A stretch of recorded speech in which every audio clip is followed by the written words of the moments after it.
Welcome to law learner. ఈ వీడియోలో మనం జీరో ఎఫ్ఐఆర్ అంటే ఏమిటో ఈ వీడియోలో మనం తెలుసుకుందాం. జీరో ఎఫ్ఐఆర్ అంటే ఒక ప్రత్యేకమైన ఎఫ్ఐఆర్. దీన్ని ఏ పోలీస్ స్టేషన్లో అయినా నమోదు చేయవచ్చు. అది కూడా ఆ స్టేషన్ అధికారి పరిధిలో లేకపోయినా అది కాగ్నిజిబుల్ నేరం, అంటే పోలీసులు నేరుగా దర్యాప్తు చేయగల నేరం గురించి ఫిర్యాదు చేస్తే ఆ ఫిర్యాదును ఏ పోలీస్ స్టేషన్లో అయినా రిజిస్టర్ చేయవచ్చు.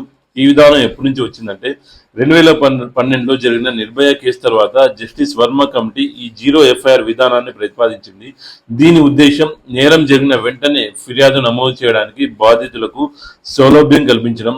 ఇప్పుడు చట్టపరంగా దీన్ని ఎక్కడ చూడవచ్చు అంటే భారతీయ నాగరిక సురక్ష సంహిత సెక్షన్ 173(1) ప్రకారం జీరో ఎఫ్ఐఆర్ నమోదు చేయడానికి అవకాశం ఉంది. అంతేకాదు సెక్షన్ 173 ప్రకారం జీరో ఎఫ్ఐఆర్ నమోదైన తర్వాత ఆ ఫిర్యాదును నేరం జరిగిన ప్రాంతంలో అధికారి పరిధిలో గల పోలీస్ స్టేషన్కు 15 రోజుల లోపల బదిలీ చేయాలి.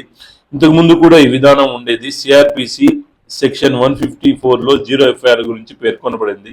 కానీ ఇప్పుడు బిఎన్ఎస్ఎస్ లో దీన్ని మరింత స్పష్టంగా నిర్వచించింది.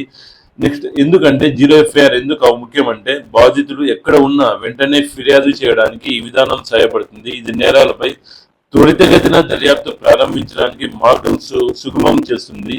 కాబట్టి ఎవరైనా నేరం గురించి ఫిర్యాదు చేయాలనుకుంటే ఆలస్యం చేయకుండా సమీపంలోని పోలీస్ స్టేషన్కి వెళ్ళి జీరో ఎఫ్ఐఆర్ నమోదు చేయవచ్చు. ఇది చట్టం మీకు ఇచ్చిన హక్కు. ఈ వీడియో మీకు ఇన్ఫర్మేటివ్గా అనిపిస్తే please subscribe my channel. Thank you for watching video. జై హింద్.